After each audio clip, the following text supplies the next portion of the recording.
Good morning. Magandang araw po sa ating lahat, sa ating mga kababayan, Luzon, Visayas, and Mindanao, at maging sa iba yung dagat, ay binabati ko ang lahat ng mga Pilipino. And this is also greetings to all humanity.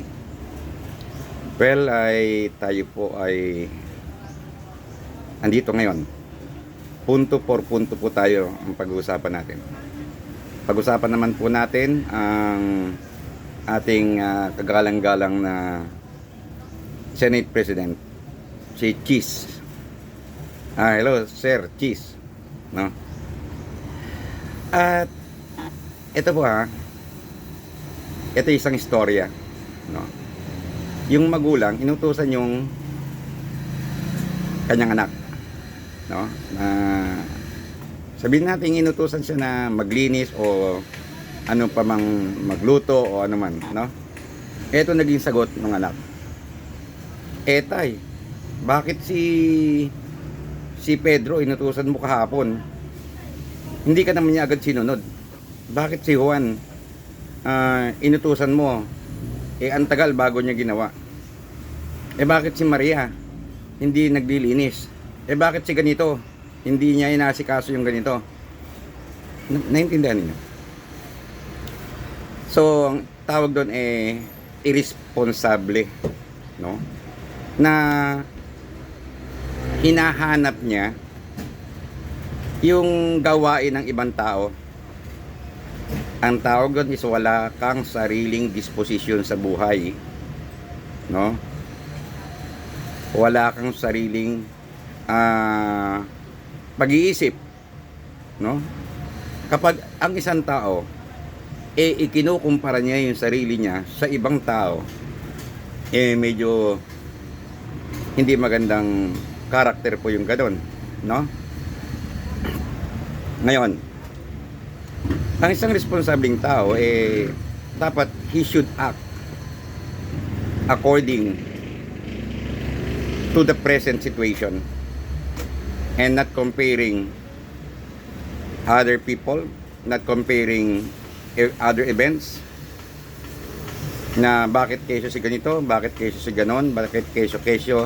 So that is the attitude of Adam and Eve during that time, no, nang sila ay nagkamali, no, at sinita ng Diyos Ama si Adan. Sabi ni Adan, dahil sa babaeng ibinigay mo sa akin, at yung babae naman ang sumagot, dahil po sa ahas, no? Turuan na no? So, that is human nature to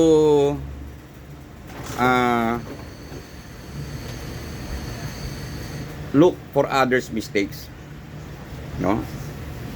Now, kanya ako nabanggit yung ganyang istorya, tayo wala tayong pinapanigan. Tayo po ay para lamang sa katotohanan, no? At tayo ay nagre-react lang din, no?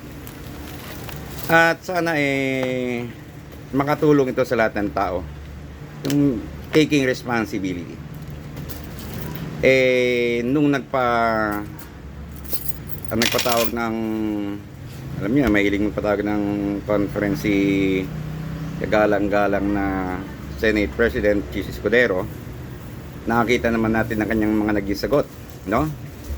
Ikinumpara niya doon sa mga nagdaang impeachment, hinanapan niya ng rason ang Congress, at kung ano-ano pa. He didn't take full responsibility on the present situation. Okay? Kesyo bakit nung panahon ni Corona, kesyo nung panahon ni ganito, kesyo nung panahon ni ganon, bawat panahon magkakaibang sitwasyon. Ang sitwasyon ngayon ay iba sa sitwasyon noon, no? Magkakaiba.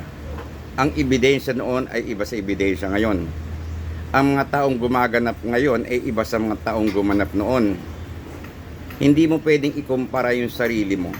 So, the best leader or the best person is to take responsibility on the present moment and on the present situation. Okay? Ang nangyari kasi kay paring Cheese, kinalkal niya yung mga nagdaang impeachment, no? Okay, so ang Congress, bakit tumagal sa inyo ng 2 buwan? Ah, that is a very irresponsible leadership, no? Huwag mo ikumpara kasi during the time of the Congress, kinakailangan nilang pag-isipang mabuti bago nila isampa. Magkaiba yun magkaiba sa katayuan mo, no? They need to think 100 times before making a decision because they already making a decision. Okay?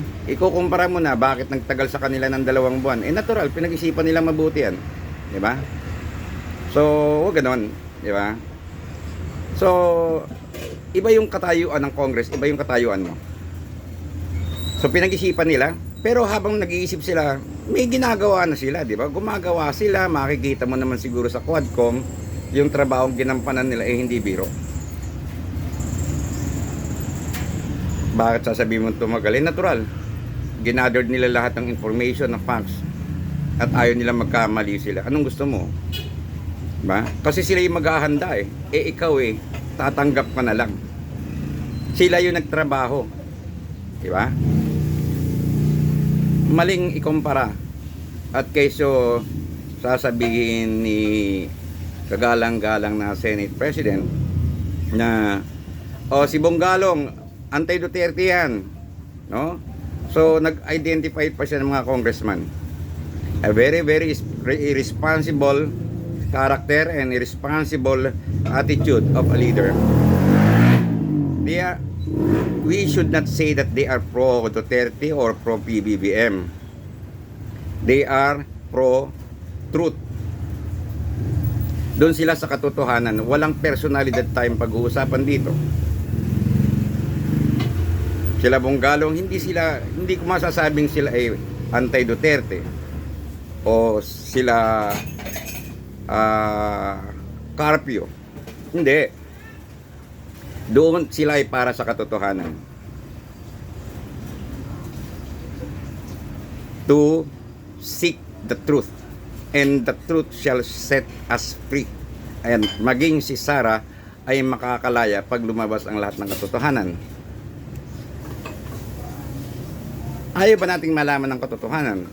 Doon talaga sa korte ng Senado ay talagang mag-uumpugan dyan ang mga ebidensya, ang mga batas, no?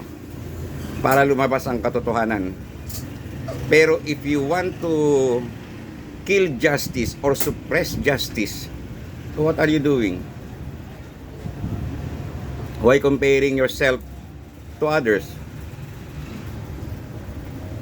These congressmen, they are not pro Duterte, they are not pro BBM, they are pro justice and pro truth.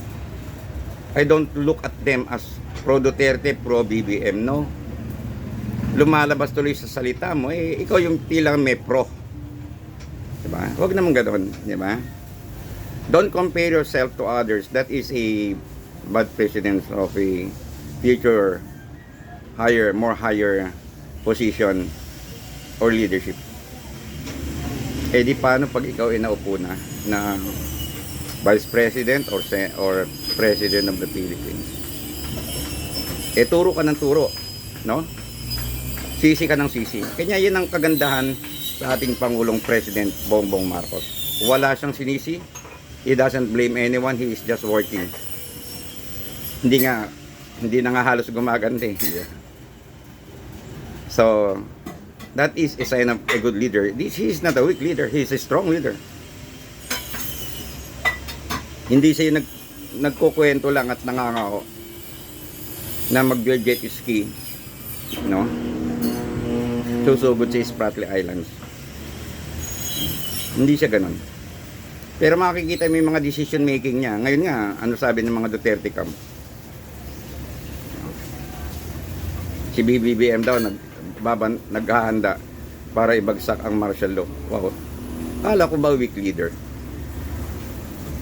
Lumalabas, he is a very, very strong leader. So, a very strong leader is just silent. Hindi siya talkative. Hindi maingay. Kasi sa sobrang ingay mo, nahuhuli ka sa sarili mong bibig. Ikaw na rin may sabi, napakagaling mong magplanta ng mga ebidensya. Diba? So, back to that topic. Okay?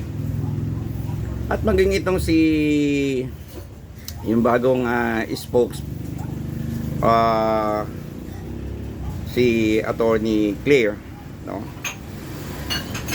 Of course, may kasabihan nga dun sa loyalty pledge, as long as you are a part of the institution, do not condemn it, for if you do, the first high wind that comes along will blow you away and probably you will never know why.